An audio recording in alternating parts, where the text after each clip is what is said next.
গোলাঘাট জিলাৰ বৰপথাৰত বন বিভাগৰ ছত্ৰছায়াত বৰ্তমানেও অব্যাহত আছে ধনশিৰি নদীত অবৈধ বালি খনন কাৰ্য। এই সম্পৰ্কে সংবাদ মাধ্যমত সবিস্তাৰে বাতৰি সম্প্ৰচাৰ হোৱাৰ পিছত DFOৰ নিৰ্দেশত এটা মাত্ৰ বালি উঠোৱা মেচিন জব্দ কৰি দায়িত্ব সামৰিছে বৰপথাৰ খণ্ড বন বিষয়াগৰাকী।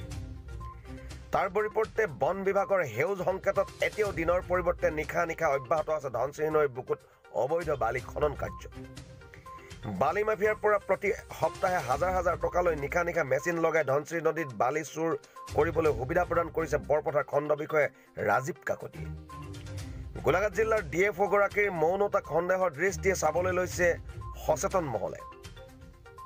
উল্লেখ্য যে বিগত বৰ্ষৰ বন বিভাগে 4টাকৈ বালিমহল আবণ্টন দিছিল বৰপথাৰ খণ্ড বন বিষয়া কাৰ্যালয়ৰ অধীনত। কিন্তু চলিত বৰ্ষৰ অক্টোবৰ মাহত মহলকেইটাৰ নিবিদাৰ ম্যাদ অন্ত হোৱাত ধনশিৰি নৈৰ বুকুত বালি খনন বন্ধ কৰি দিছিল বন বিভাগে। ঊৰ্ধ্বতম কৰ্তৃপক্ষৰ নিৰ্দেশত অংগুষ্ঠ প্ৰদৰ্শন কৰি নিজৰ পকেট গৰম কৰাৰ স্বাৰ্থত বালি মাফিয়াৰ লগত গোপন মিতিৰালি কৰিছে বৰপথাৰৰ খণ্ড বন বিষয়া ৰাজীৱ কাকতিয়ে। যাৰ পৰিপ্ৰেক্ষিতত বালি মাফিয়া ধনশিৰি নৈৰ বুকুত নিশা নিশা অব্যাহত ৰাখিছে বালিৰ খনন কাৰ্য। চৰকাৰী নীতি উলংঘা কৰি সুদীৰ্ঘ প্ৰায় 18 বছৰতকৈ অধিক সময় একেটা স্থানতে কাৰ্যনিৰ্বাহ কৰি আছে এইগৰাকী বন বিষয়াই। নিজৰ স্বাৰ্থৰ বাবে বন বিভাগক ব্যৱহাৰ কৰা দুৰ্নীতিৰ বোকাত লুতুৰি পুতুৰি এইগৰাকী বন বিষয়াৰ বিৰুদ্ধে জাঙুৰ খাই উঠিছে ৰাইজ আৰু শাস্তিৰ দাবী তুলিছে বিষয়াগৰাকী।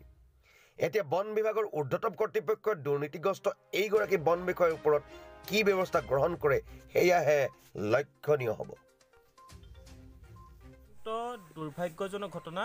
আচলতে যিজন বন বিষয়াই বন ধ্বংসযজ্ঞৰ লগত জড়িত ব্যক্তিসকলৰ বিৰুদ্ধে কঠোৰ ব্যৱস্থা ল'ব লাগে, সেই ব্যক্তিজনে আচলতে এতিয়া বন ধ্বংসযজ্ঞত নামি পৰিছে। আপোনালোক সকলোৱে জানে যে যোৱা অক্টোবৰ মাহত বৰপথাৰ টেঙানীত ধনশিৰি নদীৰ ওপৰত যিসমূহ বালিমহল আছে অক্টোবৰ মাহৰ পৰা আজি পৰ্যন্ত বন্ধ হৈ আছে। কিন্তু সেই বালিমহলকেইটাত স্বয়ং বন বিষয়াগৰাকীৰ ছত্ৰছায়াত বৰপথাৰৰ বন বিষয়াগৰাকীৰ ছত্ৰছায়াত বৰ্তমানে কিন্তু অবৈধভাৱে তাত বালিৰ কাৰবাৰ কৰি থকা পৰিলক্ষিত হৈছে। গতিকে এই ক্ষেত্ৰত আমি উপায়ুক্ত মহোদয়ক দাবী উত্থাপন কৰিছোঁ, অনতিপলমে বন বিষয়াগৰাকীৰ ওপৰত তদন্তৰ ব্যৱস্থা গ্ৰহণ কৰক, নহ'লে কিন্তু আমি ছাত্ৰ মুক্তি সংগ্ৰাম সমিতিয়ে ইয়াৰ ওপৰত প্ৰতিবাদী কাৰ্যসূচী গ্ৰহণ কৰিবলৈ বাধ্য হ'ম। দ্বিতীয় কথা যে যিজন বালি কাৰবাৰ কৰি আছে সেইজন মানুহে স্বয়ং নিজে স্বীকাৰ কৰিছে যে বিট অফিচাৰগৰাকীক তেওঁলোকে কিবা উৎকোচ দিয়ে। গতিকে এই ক্ষেত্ৰত আমি উপায়ুক্ত মহোদয়ৰ লগতে আমি মহকুমাধিপতিক তদন্তৰ দাবী উত্থাপন কৰিছোঁ, আৰু যদিহে মহকুমাধিপতি মহোদয় বা উপায়ুক্ত মহোদয় এই ক্ষেত্ৰত ব্যৱস্থা গ্ৰহণ নকৰে তেন্তে কিন্তু আমি আন্দোলন গঢ়ি তুলিবলৈ বাধ্য হ'ম। বৰপথাৰ খন বিভাগ বন বিভাগে টেঙানী ধনশিৰিত যিটো অবৈধভাৱে খনন কাৰ্য চলাই আছে আমি তাত গৰিহণা দিছোঁ। আৰু যিহেতুকে 2020 অক্টোবৰ মাহতে টেণ্ডাৰ শেষ হ'ল, এইটো পইচা কোনো চৰকাৰে তাত টেক্স নাপায়।